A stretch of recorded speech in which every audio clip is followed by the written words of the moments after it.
Slide the workshop. Yes. I guess it's two before we go into executive session. So. Yes, thank you, Mr. Mayor. Good afternoon, everybody. Good afternoon. And we are going to start by this afternoon with one of my favorite topics, zoning. Planning, That's right, everybody knows that, how much I love zoning. because it's fun. Because it's fun. See, so glad everybody knows how fun zoning is. We have been indoctrinated. All right, and so with that, we are going to brief you on some of the changes that staff is proposing for the 24-month update, which will go to the planning commission in August, and then to city council immediately there following. So if Ross and Barrett and Michael want to come to the table, I think we have our zoning tag team going on today to present the changes. I'll say that I think the majority of the updates were drafted by Mr. Zelinski, Ross. So he, Barrett, and Michael are going to kind of present our proposed changes to you all for your feedback. This is your chance to let us know if we are on target or if there's things that you would like to see us modify or change before that we submit this for planning commission in August. So with that, I will turn it over to Ross, Barrett, and Michael. Sounds like a pleasure.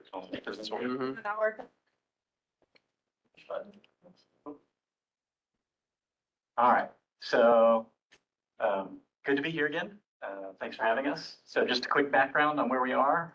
So about 2 years ago, this month, we adopted the code and it became effective in July. And since then, we've been doing regular 6-month interval updates. So we've completed 3 rounds of updates with the last update in February. And now we're on our 4th update. And so moving forward, we'll be going to an annual and not a 6-month period.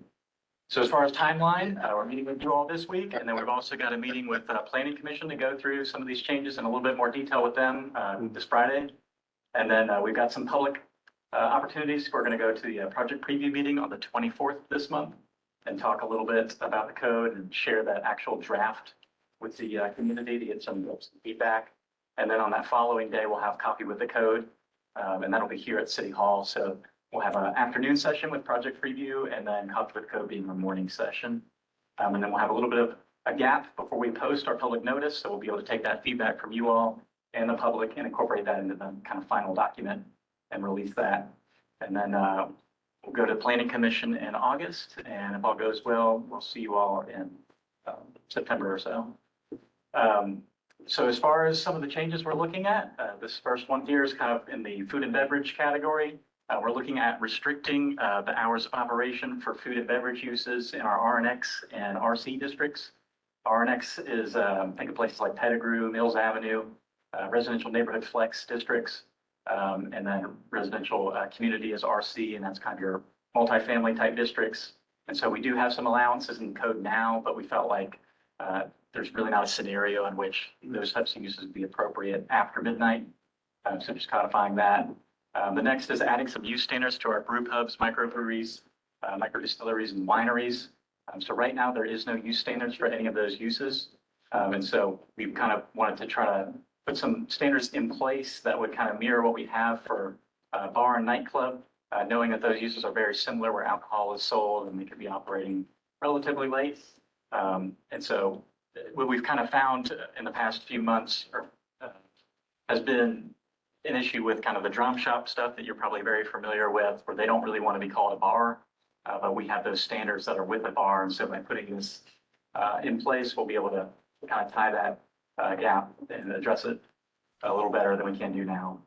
And then lastly on here, we've got some outdoor stages. This just aligns with what we've already got in the books for an accessory stage. So just putting that for entertainment uses and type of outdoor stages just need to be set back pretty far from our residential areas. How far is the setback? I think it's 150 feet, so that's pretty substantially far away, so there shouldn't be any issues. So 30 yards. Yes. 150? Yeah. So also in that same vein, we talked to you all during council retreat back in February. English major. About late night uses more in general. So we're proposing to add some after midnight standards just in general for all of these uses. So this will get some consistency, not just with bars and nightclubs, but also restaurants that are operating late night, retailers that are operating late night to the public. And so one of the standards that we had talked to you all about was a 6-month waiting period. And I think we've kind of heard since that time period, there's maybe some hesitancy about just an outright requirement that one has to wait 6 months before applying. And so we're trying to bridge the gap here a little bit. And so what we're proposing is a use standard that basically says that you need to demonstrate a consistent history of safe and proper management of the use in general, but also if you're serving alcoholic beverages, that you've kind of proven that. And so businesses that have an established reputation should be able to check that box pretty easily. But if you're a new kind of business owner, that will kind of help us push them to kind of wait and close at midnight first, and then establish a little bit of a time period before they apply for that special exception to operate late night. Mike, can I ask a question, because on that particular point, Yes. might we make some kind of distinction? And I know we have a committee, what's it called, a technical committee, or Technical Advisory Committee. Yep. I have a lot of confidence that the experience they've gained is very informative of how we should do this. Should they make a distinction between somebody who's got basically a real restaurant as opposed to somebody who's a ball, in terms of their, kind of how you did handle them? Yeah, we could separate it out if that's what you all want to do. If we're more concerned about the bars and nightclubs and those kind of businesses rather than restaurants, we can do that. The way that I've written it is that it would apply to everyone. It just seems to me that the waiting period might be more applicable to someone that's in a bar as opposed to some type of restaurant that kind of transitions into bar later or something like that. Right. Well, and we've removed the waiting period altogether, Mr. Mayor. We're not. The 6-month waiting. Yeah, we're not proposing that right now. But, okay, is it an option though, in some cases? No, we've taken it okay. out. Oh, okay. And instead, what Ross is saying is we've provided these use standards instead of doing the 6-month Okay. waiting Right, period. To Establishing kind the of bridge history, that gap. establishing the history of it. That's right. Yep. Isn't that kind of squishy, to use your word, though? Consistent history of safe and proper management. There's gonna be, you're gonna have line items though, of what that exactly Right. means, right? Not specifically, Well- but what I would say is that our technical advisory committee will pull the call service, for some of these locations, or we'll talk to folks.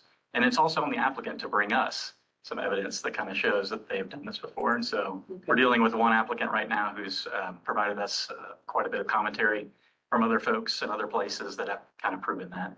Yeah, and so then I guess if you have somebody who you're concerned about, Mhm. you have some reason to think that you're not issuing it, and they're kind of out there until they Right. can prove, kind And of. so remember, this would be going to the Board of Zoning Appeals, Yeah. but they have to get a recommendation from us. And so I think that will kind of translate as far as our staff. If you get turned down Yeah. for late night, I guess you can come back later and. That's correct. Yeah. So typically if you get denied, you're waiting a 1 year. Yeah. By the BZA. Right. by the Board of If the TAC doesn't think you have a consistent history of safe and proper management yet. Yeah. Based on their subjective opinion, Mhm. what Well, do you do? it's a recommendation to BZA and BZA makes the decision. They Okay. can recommend. They can still go to the They BZA. can but still would go to it be BZA. denied? They always have due process. Okay, gotcha. Thank you. All right, thanks, Ross. Let's keep moving. Okay. So also on the late night standards, just establishing some baselines as far as sound amplification. So basically allowing an exterior sound amplification after midnight. And then for indoor sound amplification, making sure that we have some sound baffling and other measures that they're being mindful of, closing doors, those types of things. And then lastly, basically saying that we want outdoor and rooftop dining to be closed at midnight unless otherwise modified by the Board of Zoning Appeals. Is that just? If I'm a fast food restaurant on Augusta Road, for example, I'm not a bar, but I play music all night long, like it's playing in the alcove. Yeah. Is that against our ordinance? So we do try to make some distinction between kind of background ambient style music and then people turning it up and, And we probably have a volume cap on that for this specific example. yeah, I think we could probably look at our sound, or excuse me, noise ordinance, kind of pull that. Keep going, Ross. So on Main Street, one of the conversations that we've been kind of hearing, especially with their gearing up on the downtown design guidelines, is how do we improve our Main Street spine? And I think one of the items that we've kind of heard in terms of direction was, issues with certain types of uses that are just kind of closing up shop at, say, 5 PM. And so how do we kind of bring that Main Street to the next level and try to populate that with different types of uses that will activate these spaces for longer periods of time? And so with that, we're proposing and trying to tailor it very carefully that on Main Street and Augusta Street and our shop front downtown on Main Street there, that new general medical and general office uses cannot be located on the ground floor within the first 30 feet of those facades. So they would still be allowed interior further into the property or on the upper levels. And then also on our side streets off of Main Street and Augusta Street. And then existing uses that you would have on Main Street right now would be able to continue as well. So I'd be very curious on your feedback on that. Yeah, that certainly is a change for us, but it's come about because a surefire way to kill a active Main Street is to let it fill up with offices and private uses. That's happened in other cities, and we've seen it happen. I guess my question is, can you give us some reassurance that this is a formula that works in other cities and towns in terms of urban design? Well, I think it's a best practice for sure, as far as trying to get our Main Street to be as active as possible. And I think we're kind of at that stage where we feel like we can take it to that next level. We've got enough movement, but we can certainly look into. So does that mean the dental practice on Main Street cannot be there? Well, so they would be Things like grandfathered. that? They'd be able to stay. So that's, I'm a little concerned I'm about, not concerned about that. no, I agree, like you want an active Main Street. Mhm. But I worry about, what we're trying to do with life sciences and Main Street Labs. I worry about, Yeah. I think there is not a bad idea to have a dentist or an office downtown where you residential uses. So I'd just be careful with making sure we don't All true. just, Maybe there's a limit instead of a complete outlawing. So like a Consider. spacing requirement A or. ratio of some sort. Mayor, what do you, I think if we could, let's get through we only took 20 minutes Oh, allotted for sorry. the presentation. If we Just could know we have let. questions about Further that. discussion on about that. one, we can come back to questions at the end. Ross, if All we could keep going. Okay, and then next, changing gears here, we are proposing to do a sidewalk fee in lieu program, put that in our ordinance.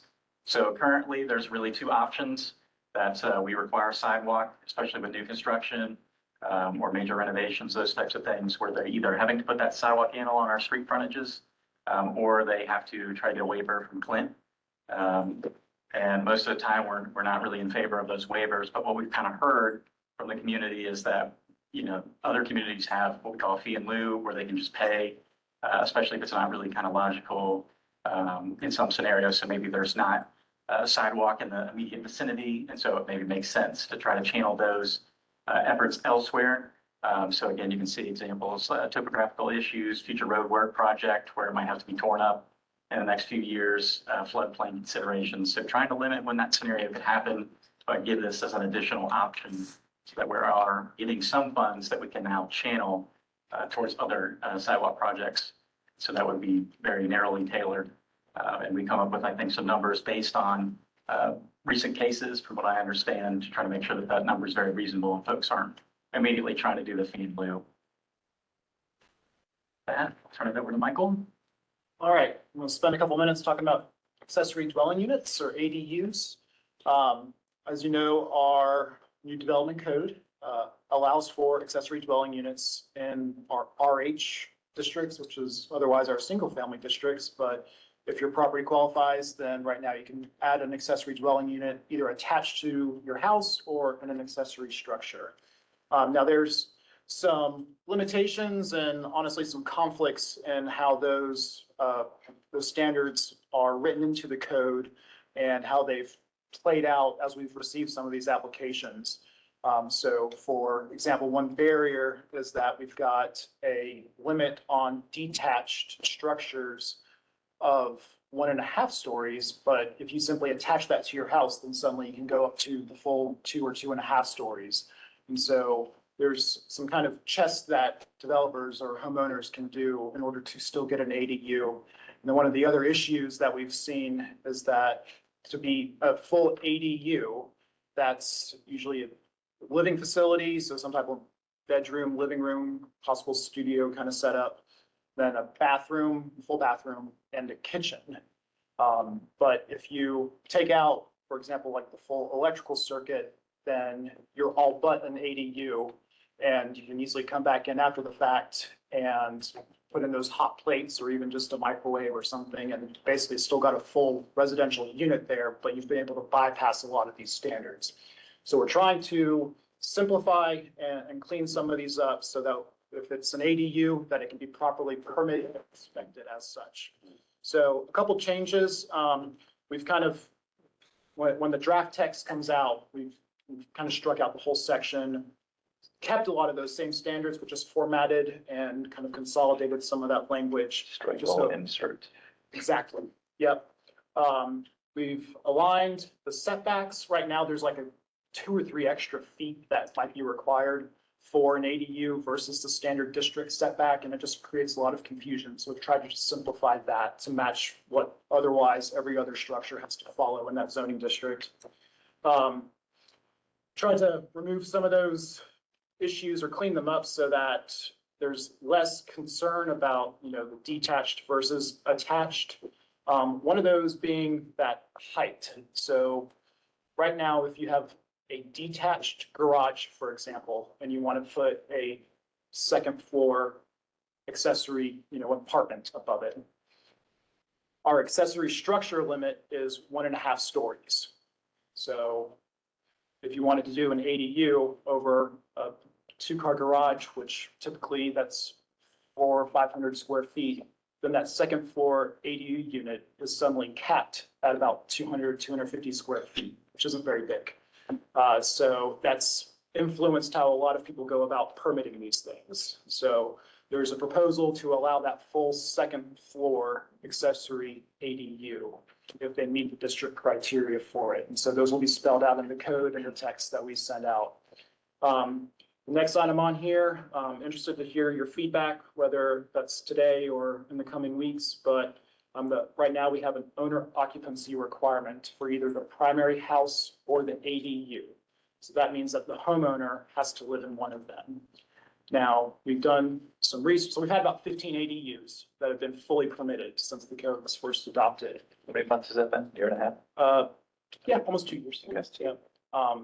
But we've had probably 2 to 3 times that have kind of not quite put in the full kitchen or a full bath. And so it's a living space, but it's not an ADU. So we are trying to clean those up, but we've suggested looking at removing that owner occupancy requirement. And so there's a couple reasons why. The first is that when we've looked at research and been talking to some other cities, is that there's a barrier to, if you have that owner occupancy requirement, then really only that homeowner ever gets the experience of building an ADU. Your local developers don't get that experience of kind of learning the rules and the systems in order to be able to do this on an ongoing basis or effectively. So if you have a homeowner, they might put one in, but they can't turn around and go apply that expertise in another situation. So that's one reason. We've heard some anecdotal evidence from other communities that if you have an owner occupancy requirement, that accessory unit is more likely to be listed as a short-term rental as compared to if you have kind of a landlord situation, they're more likely to want to see 2 long-term tenants in either the primary house as well as the ADU. So that's some feedback that we've heard as well. And then lastly, we don't regulate ownership for other housing types in the city. So whether it's rental or long-term occupancy or, ownership, we don't have those rules in place for any other type of house or apartment or condo building in the city. So we are suggesting to remove that owner occupancy requirement, but we absolutely welcome your feedback on that. As well as the community once we go and talk to some of the neighborhoods and our project preview meeting. And then with all these changes right now, the code says that we have 1 more year of reporting and monitoring our ADU permit activity. We propose to extend that out by 3 years just to continue to bring you back updates and progress reports. So a little bit to chew on there, but feel free to provide your comments as we go into these coming weeks. Right, so we also have a few dimensional standards changes that we're going to propose. Really, all of these have come about because of our interaction with the architecture community and the development community in terms of specific project types and things that are not working about the development code. Really, 2 years for the code to have been in place is not very long when you think about a development timeline. And so there are still some kinks that are being worked out because the architecture community is kind of wrapping their heads around some of these issues. So specifically in terms of how we calculate building height, there are a lot of commercial uses that we've heard from our architecture community that it actually makes more sense to calculate or to have some flexibility in terms of floor height. And so we're really changing how we establish a maximum height of a building. Instead of having an overall maximum height, we're going to have a maximum height per story. That way we've got some flexibility in terms of how they design each story for consistency. We also noticed that with our MX3 district, for example, we had an additional 2 stories that you could get with a development bonus. But when you actually compared the maximum height in feet, there was a discrepancy in what you could actually have per story. So for 3 stories without an affordable bonus, you actually had 14 feet per story. But then with the maximum height in feet, it was only 13.6 feet per story. So we feel like just for consistency and then again, adding some flexibility for architects, we feel like modifying to height in feet per story maximum is going to be a better way to go. And that is specific for the MX, the MXS, the BG, and the IX districts. So those districts where we've got more commercial uses and need that flexibility. This came about specifically because of a conversation that we had with Meg Terry, who was the chair of our planning commission when the code got approved. And now she's on our design review board. So she's a really great and trusted resource. And so she kind of recommended going this route as well. We still have maximum height in feet for all of our residential districts. With regard to building mass, our building width provisions have always allowed designers to exceed the maximum building width as long as you created kind of a break in your building to give the perception of multiple buildings. And what we've heard is on the left there, what's currently in our code, it really drives kind of a U-shaped building and only really works for large buildings. It was requiring basically a 20-foot by 20-foot notch being cut out of a building. And if you were looking at a 40-foot wide building, that really just doesn't work. And so we've actually created a way to go with a more scalable approach.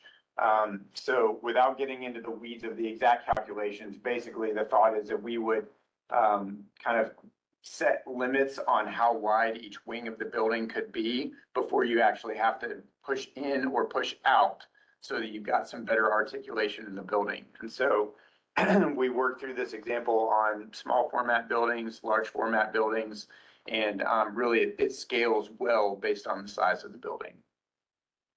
Can you do that on the corner as well? Yes, absolutely.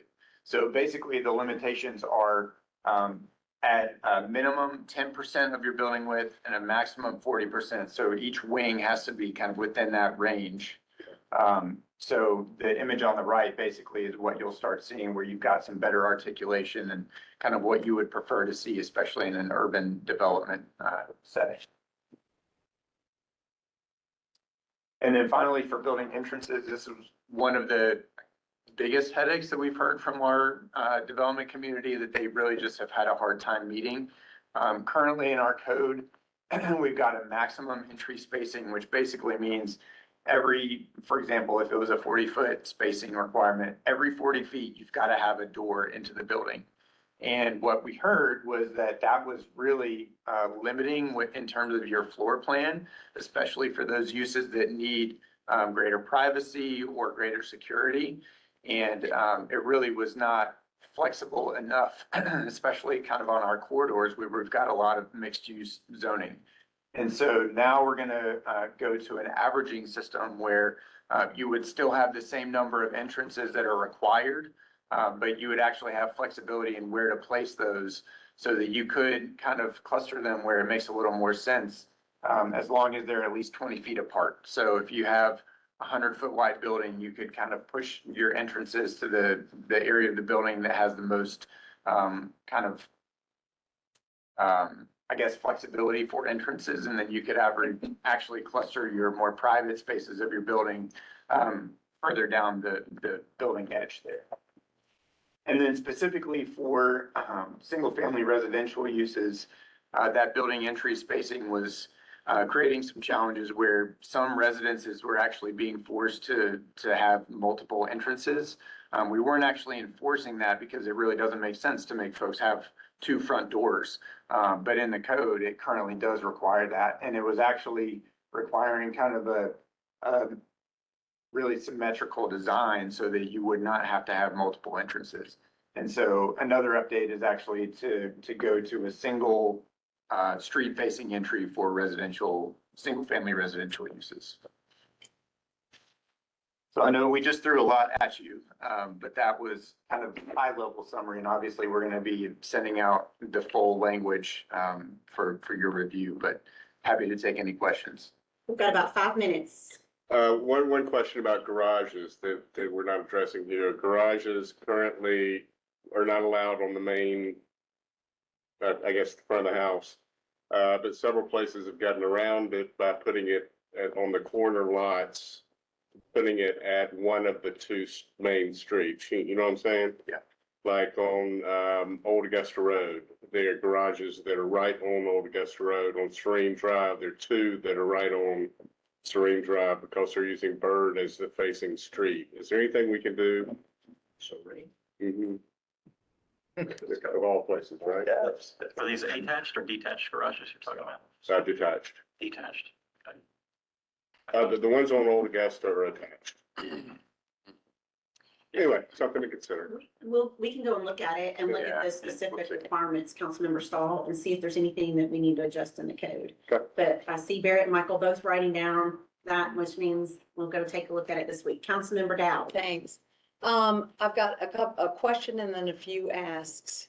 I would ask that when you look at this issue of ADUs being owner occupied and removing that provision, it concerns me a bit because we talked a lot about that when we were doing the code. And look hard at the scenario of you have a home and an ADU and both are renter occupied by two different entities. And the owner lives in some state far, far away. It's a taxing issue and it's an accountability issue and it's a quality of life for the neighbors issue. So look long and hard at that, and the I agree. district reps, I'm sure, have a lot to weigh in on that.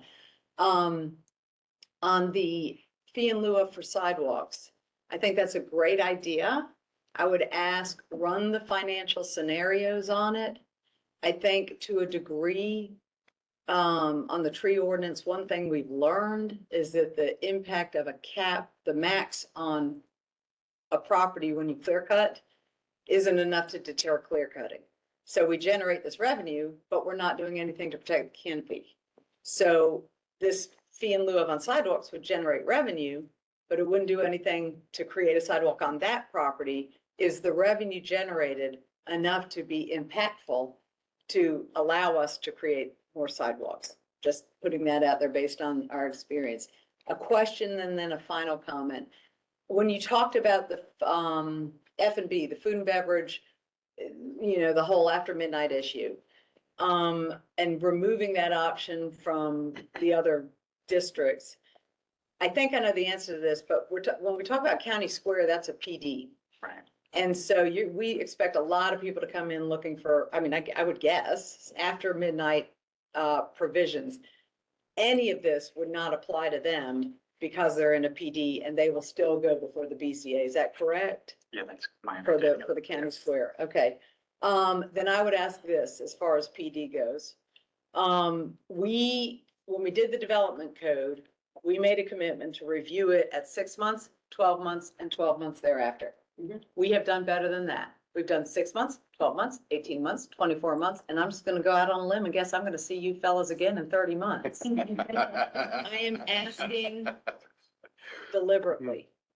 I know of two, and I'm not saying that's the only two, PDs remaining in the city. I'm sure there are more, but I know of two specifically. One specifically where no action has been taken in years, since before I came on council.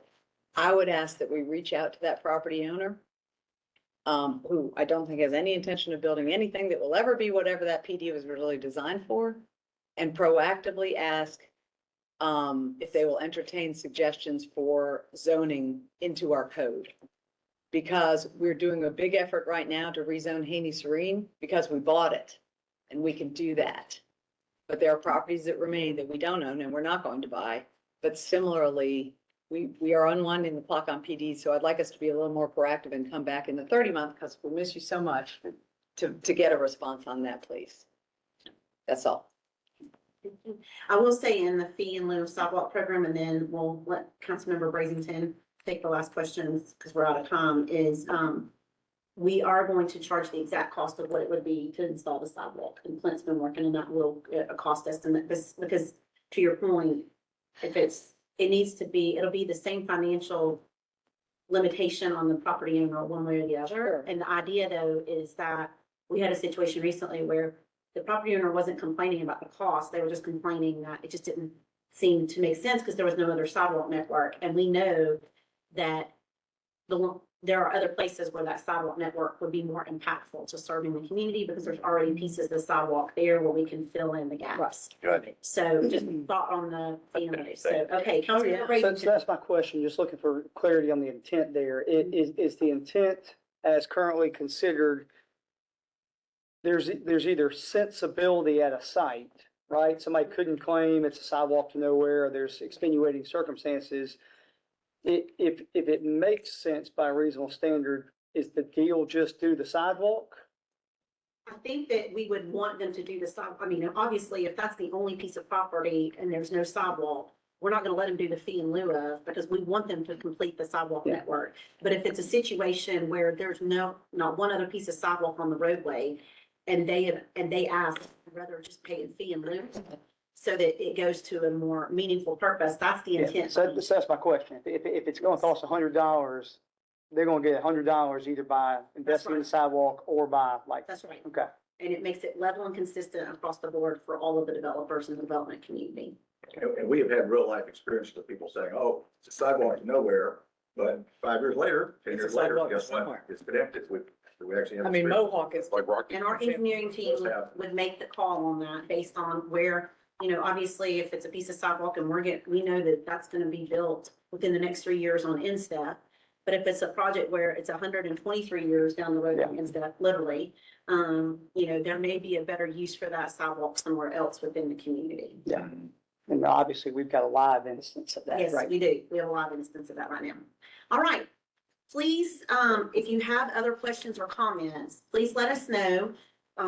Again, this will go to the, are we doing coffee with the code at the end of June? At the end of this month. And at the end of this month, there's our timeline, and then we'll be at the project preview meeting. But then the public notice is not until July 7th. So Yep. we need whatever comments or feedback you have by then so that we can public notice this in time for planning commission in August. Thanks, y'all. Thank you very much. Good job. Good job. Yeah, we appreciate all of There you the exercises. See you in 6 months. Well, and I'd like to just thank my team for making sure that we continue to live up to the commitment that we made the community, You're exceeding it. where good thing. where we are constantly looking at the code and taking feedback from, we met with the residential architects back in the winter. And some of these changes are a direct result of that conversation and meeting. So we really are trying to be responsive to our community with our code. So thank you to our planning team for that. Okay, Mr. Keel, welcome. How are you doing today? I'm good. How are you doing? Good. Well, you all had, city council had requested an update on our GreenLink budget and just some great things happening with GreenLink. So James, our director for GreenLink, is here this afternoon. I think he's got a couple of his team members here as well. And so now the floor is yours, Mr. Keel. Great, thank you. So we'll start off with a couple of credits and a couple of disclaimers as we jump into this.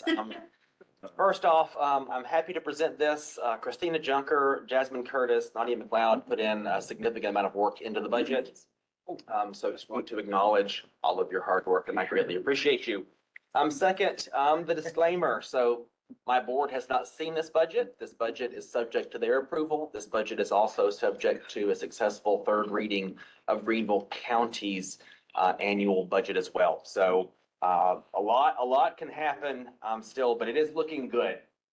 So this was sent out to you, a lot of spreadsheets in here. Not planning on going into all the detail, but we'll get to the good stuff about halfway through. So we'll go over some highlights, touch on the operating budget, the capital budget, partner contributions, and then get into the summary.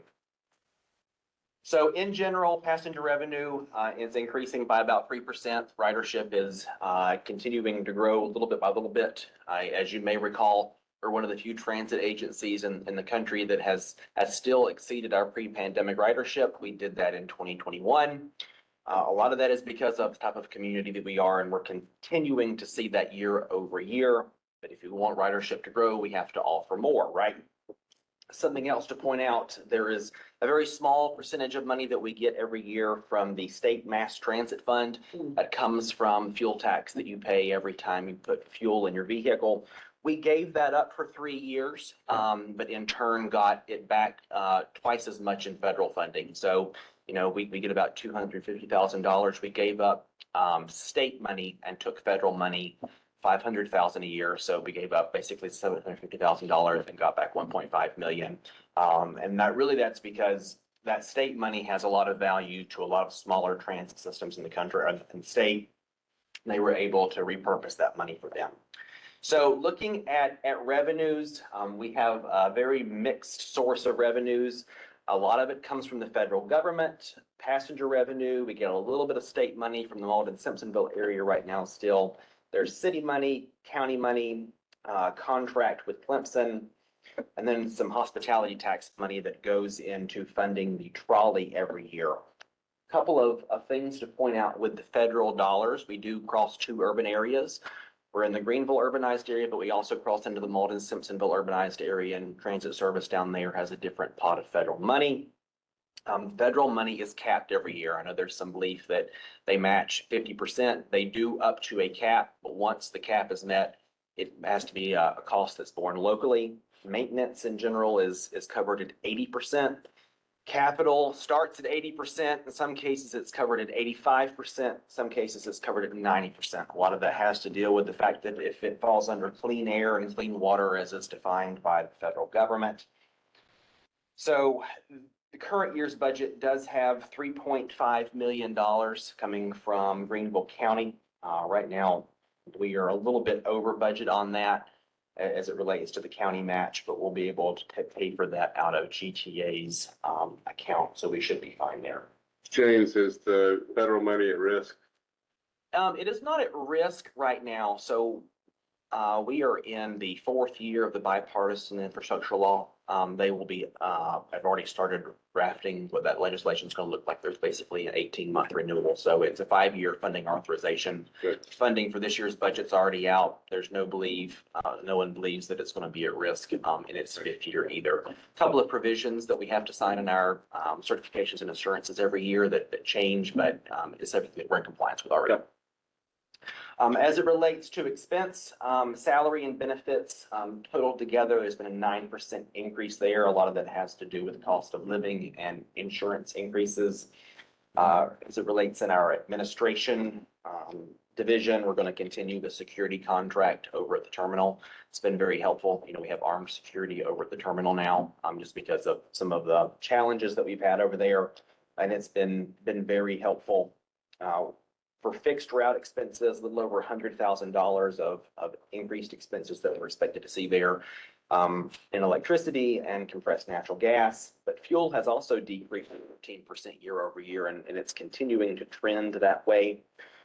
All that said, year over year budget operations increase of 6%, which is not bad. And then planned capital budget increase of 64%, which we'll get into in a few minutes. As it relates to where the expenses are going by division, of course, the biggest piece is fixed route, which is, you know, the big 35-foot buses that you see out on the route every day. Portion of that also goes over to our demand response, and then another large chunk goes to vehicle maintenance and then to administration. Capital budget for FY26 is about $3.8 million, and we'll jump into that. It's pretty much made up of 33% of what we call operating capital. It's capital expenses that aren't true operating expenses, but they're not true capital expenses. It's just how our finance language from the feds require us to capitalize it. And then about 67% is going into equipment vehicles. So this is where it gets small, folks. On the left side, we've got the 26 budget for capital, and on the right side is 25. This is just where you can see a year-over-year change. So in 25, we were at 1.4 on capital. In 26, we're going to 2.5. Couple of overhauls that we're going to be doing. So just for some clarity, diesel buses have a federal mandated useful life of 500,000 miles or 12 years. If you know what you're doing and you can take care of your equipment, you can usually get about 20 years out of those vehicles. So this is going to be the last overhaul to get us close to that milestone before we actually finally retire the diesels out of the fleet. With that, we're going to be putting new logos on all of the old wrap, the old paint that's there. If you've seen the new CNG buses, the whole fleet is going to have that look to it. A couple of cutaways need to get replaced. And then we've got some new signage that's going in at the terminal downtown. Couple of support vehicles. Do we get to come and ride the UTV around? If you would like to come ride the UTV around, it is certainly entertaining. There's part of that property that is still very undeveloped and some interesting things back there. All right, so this is where we are with the operating side of capital. This is where you see things like our audit and our software as a service, attorney fees, and then annual maintenance agreements to keep the property and keep all of the equipment that is not necessarily buses in shape. All right, so if we look at the capital budget, you can see FY 26 and FY 25. You can see how much of that we've got this pared down to really 4 funding sources: the city, the county, the federal, and then GPA source account. So 9%, about $354,000 is coming from the city's general fund. $501,000 is coming from the county's general fund. About $2.9 million is coming from federal grants. And then for 26, there's $38,000 that's coming out of GTA's source account. Again, back with the small text, this just shows the kind contributions year over year of where cash has been coming from and what it has looked like. I will say I'm going on year 10 in December. Whenever I first started, the county was giving $355,000. So although $3.5 million is not necessarily enough to do everything we want to do, it's pretty good growth over 10 years. And the same thing is very true with the city. It was at 355 and it's grown up to about 1.6 million in 26, not taking into consideration in-kind services, which we do not get from. But they're not insignificant. They're no, sir, they are certainly not. Aren't they quantified on a, well, there you go, city and kind, yeah. Yeah, Quantified it's there. it's quantified up there. But the split is kind of, assuming the county budget passes to what we know, the split, the proportion, the share of cost 40-60 is holding, So yes, Over the time. budget is designed around 40-60. 40 city counties, 60 county. Yes, it's nuanced in some areas. For instance, if you were to look at Malden, Simpsonville, you know, that's borne at a county expense. But if you look at the Woodruff Connector, which serves Halton Road now, that's mainly being funded more heavily by the city than it is by the county. So there's some pretty impressive formula splits that we have to make the budget work and be fair. All right, as it relates to contributions, this is kind of getting, you know, a little bit deeper. You know, 10 years ago it was 50-50, and then in 2019 we went to 45-55, and we've settled on a 60-40 split right now. Again, a lot of the money comes in at capital pieces, and then you can see over time how the city and the county growth has changed. I will point out that if you look at 18-19, that was whenever the city gave $2.4 million to fund $1 million match for a number of things in the maintenance facility. So, you know, in fairness, it also doesn't reflect the county contribution of property either. So That one's skewed. couple of asterisks that you have to know about to really understand that number. So what are we working on this year notably? Transit signal priority, obviously Clint and his team have put a lot of work into that. We're going to start this on a corridor after we get some equipment installed and see if we can get on-time performance improved on some routes. We've got 9 buses that are gonna get new engines replaced in them. If you've been out driving around, you notice that a lot of our bus stop signs are getting faded. It's time to replace them, so that's on the agenda for this year. And then we're trying to figure out what to do downtown, obviously with the number of road closures that makes the trolley less and less feasible. So looking at what other options could be used to make We downtown. spent about transportation. $500,000 on the trolleys, other than the baseball, it still needs them in special events like fall Pringle. But our trolley system otherwise has sort of run its course, in my opinion, and their statistics bear it up. And yet that's about, 400, 500,000 we could put to a better use, perhaps for people who actually need transportation instead of just empty trolleys running up around the street. You'd still need about 250 to run baseball. So you've got maybe, I need to do the math, but you probably got $250,000 that you could easily look at. Just think creatively about some ideas, we might have a better spend it. The signal prioritization is a big deal. We've been talking about it for 20 years. So it's actually going to happen now or not? Well, I mean, I'm kind of looking at Clint, but I'm getting a head nod from him. So, I mean, We're looking at Lawrence Road or? so it would be, we wouldn't start there. We would probably start on just some of the core bits of downtown, because if we look at our on-time performance, one area that I'll point out, for instance, is Richardson and River Street. We really get hung up through there. Lawrence on-time performance is not bad. Augusta Road actually has some pretty bad on-time performance. So does Poinsett. That's because Part of those are in the county. So really it's downtown where we're seeing that. So we'll pick out one road and start with one route and get it dialed in, because at the same time, while we're very excited, we also have to be very careful with this because we don't want to inconvenience the masses for the bus either. So there's going to have to be some precision that we test and deploy this with. But yeah, we're very excited. All right. Other things we've got going on. So our 5-year transit development plan is reaching the end of its life in 26. So we're going to be putting together a new scope on that. We're not doing an update necessarily. We're going to take it back and start over on that. We are going to be submitting a low and no emission grant for GSP airport service to get buses to Renton Airport.